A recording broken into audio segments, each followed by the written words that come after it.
Sono il professor Andrea Vianello, dirigo l'unità di fisiopatologia respiratoria dell'ospedale Università di Padova. Voglio parlarvi di un problema molto comune sia tra gli adulti che tra i bambini, l'asma bronchiale.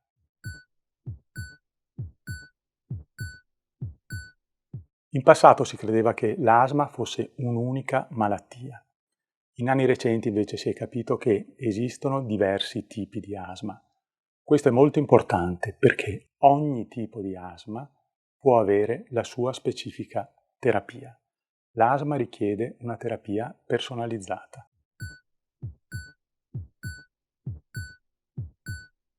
La diagnosi di asma bronchiale è clinica e funzionale. Ci sono dei sintomi tipici, la mancanza di fiato a riposo o in corso di esercizio fisico, e ci sono dei dati funzionali. La spirometria è un esame chiave per la diagnosi di asma bronchiale.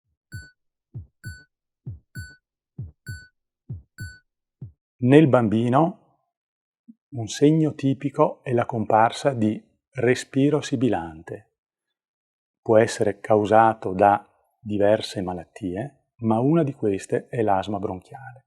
I risvegli improvvisi notturni con respiro sibilante sono molto tipici.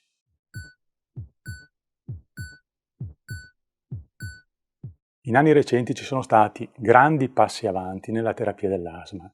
Si è passati dalla terapia tradizionale, fatta con farmaci inalatori, a nuove terapie chiamate biologiche, particolarmente efficaci per il trattamento dell'asma grave, cioè quel tipo di malattia che non risponde al trattamento più comune. Il nostro centro è il secondo in Italia per numero di pazienti trattati con farmaci biologici in asma grave.